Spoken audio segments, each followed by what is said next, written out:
Bismillahirrahmanirrahim. Assalamualaikum warahmatullahi wabarakatuh. Waalaikumsalam warahmatullahi wabarakatuh. Ajal itu kan udah ditentukan oleh Allah. Jadi setiap orang itu umurnya udah ditentuin. Misalnya si A umurnya 30 tahun, si B 40 tahun, si C misalnya 70 tahun. Nah itu. Nah tapi kenapa kok orang tuh kalau misalnya bunuh diri, dia dalam keadaan sehat bunuh diri, misalnya terjun dari lantai 3 atau lantai berapa, meninggal. Apakah itu dia itu seandainya nggak bunuh diri, umurnya masih ada atau enggak? Nah, kalau berdasarkan keterangan yang saya dapat itu, umur itu nggak bisa ditambah atau dikurang. Jadi udah ditentukan sama Allah. Ya kecuali kalau Allah menghendaki ya. Tapi pada umumnya itu nggak bisa ditambah atau dikurang.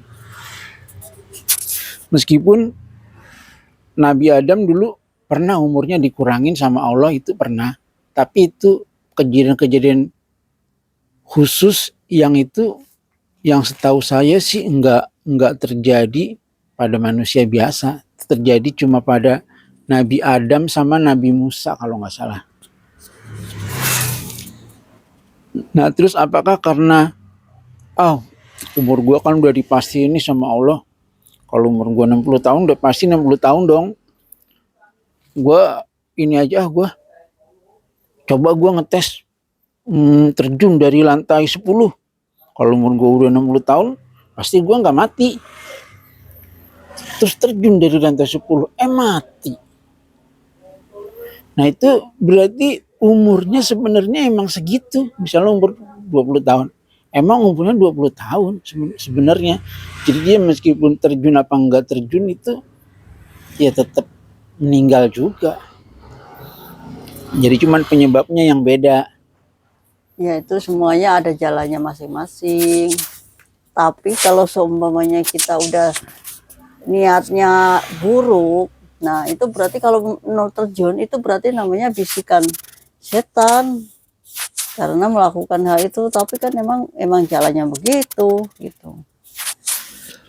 Nah jadi kadang-kadang tuh kalau anak muda itu, kalau yang saya dengar sih itu kebanyakan yang meninggal itu anak muda. Jadi orang tua itu kan meskipun dia itu udah tua, badannya udah lemah, tapi persentase kematiannya itu lebih banyak anak muda. Kenapa kok lebih banyak anak muda? Karena anak muda itu kemungkinan meninggalnya lebih besar. Misalnya suka tawuran. Nah, kalau anak muda kan suka tawuran banyak yang meninggal. Nah, terus anak muda tuh suka misalnya minum-minuman apa tuh yang overdosis. Nah itu suka. Nah jadi kemungkinan anak muda meninggal tuh lebih besar, makanya anak muda tuh lebih banyak yang meninggal. Jadi kadang-kadang kan gue masih muda, ini yang meninggal duluan paling juga kakek gue, nenek gue, bapak gue, ibu gue paling meninggal duluan. Gue masih muda, masih lama. Tetapnya dia besok meninggal tabrakan, ngebut naik motor. Nah itu jadi belum tentu ajal, belum tentu yang tua tuh meninggal duluan. Bisa juga yang muda belakangan, yang tua meninggal duluan. Nah makanya itu kalau kita tuh masih hidup tuh harusnya nyawa tuh dieman-eman. Dieman-eman tahu nggak bu apa rumusnya? Diirit-irit ya? Ya. Kan ada lagunya itu. Jadi artinya kalau misalnya kita dijaga supaya jangan sampai meninggal ya bu? Bukan sampai meninggal. Harga diri kita itu dijaga, bagaimana caranya lebih baik, jangan sampai terjerumus dengan hal-hal yang buruk. Semuanya kalau orang bunuh diri itu kan buruk, itu bisikan si iblis, setan gitu tuh membisikkan, mencoba seperti yang kayak waktu itu ada orang mau bikin konten bunuh diri, ternyata bunuh diri sendiri gitu. Itu tanpa sadari karena itu bisikan iblis, bisikan setan nih. Bikin bikin konten pengen belajar bikin bunuh dirian, nggak taunya kepleset jadinya bunuh diri beneran gitu. Ada itu kejadian. Nah, jadi kita itu dilarang melakukan hal yang mudarat dalam agama Islam. Nah, seperti kita kalau misalnya naik motor ngebut itu dilarang itu, Bu. Jadi kita dilarangnya tuh bukan ngebut, naik motor itu dilarang, ngebut nggak dilarang ngebut, tapi berbahayanya itu yang dilarang, mudaratnya itu yang dilarang. Kenapa kita ngebut dilarang? Karena ngebut itu bisa membahayakan diri sendiri dan membahayakan orang lain. Nah, tapi ngebutnya sendiri itu nggak dilarang. Yang dilarangnya kenapa? Karena bahayanya itu. Seperti kalau kita naik kapal terbang, kita pergi haji, itu dilarang nggak? Nggak dilarang. Padahal lebih ngebut itu daripada motor. Lebih ngebut. Tapi kenapa kok nggak dilarang? Karena mudaratnya sedikit, nggak seperti nggak terlalu berbahaya. Nggak kayak naik motor kan berbahaya. Nah itu jadi kalau misalnya orang naik motor nggak ngebut nggak dilarang ini, orang pergi haji lebih kenceng juga dapat pahala. Berarti gua ngebut juga dapat pahala dong. Nah itu nggak begitu, karena itu namanya mudarat. Kalau pergi haji kan manfaat bukan mudarat. Nah itu. Nah kadang-kadang anak muda tuh emang karena dia tuh emosinya nggak bisa mengendalikan emosi tuh kadang-kadang. Jadi kalau misalnya dendam sama orang, terus mau berkelahi gitu misalnya, gudeg sama dia, gue dendam nih. Akhirnya apa? Ada yang mati. Nah itu. Jadi biasanya tuh terjadinya perampokan, pencurian, pembunuhan apa itu biasanya tuh yang dilakukan tuh anak muda itu, bukan orang tua. Itu biasanya. Nah makanya persentase kematian tuh banyaknya sama anak muda. Nah kenapa kok persentase kematian tuh banyaknya sama anak muda?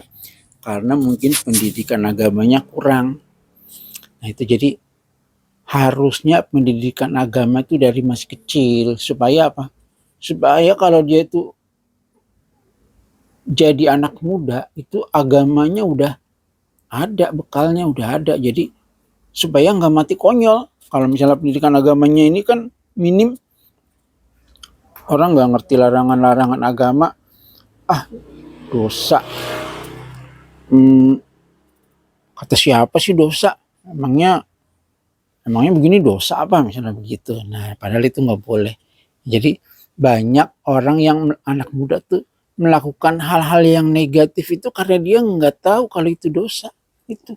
Karena dia belum belajar tentang kenapa makanya masih kecil itu dimasukkan ke madrasah itu buat pengajian biar kita bisa menjaga akhlak anak-anak kita. Kalau kita cuma kan semua itu ada pilihan nih. Kalau kita menjaga akhlak itu kan sama kalau ini saya sekolahnya mau di negeri aja. Nah itu kan karena dia mementingkan pelajaran yang buat mencari kerjaan biar kita bisa sukses. Nah tapi kita kan harus diimbangin ini dengan akhlak juga.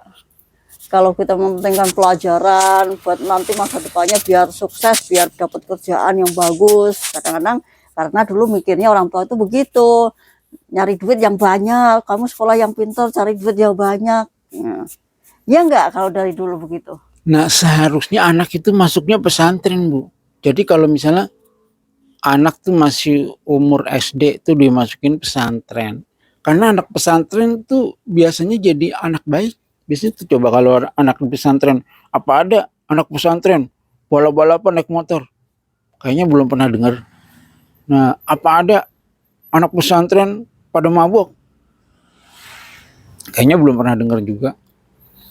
Apa ada anak pesantren minum minuman apa tuh obat-obatan terlarang sampai overdosis. Kayaknya belum pernah dengar juga.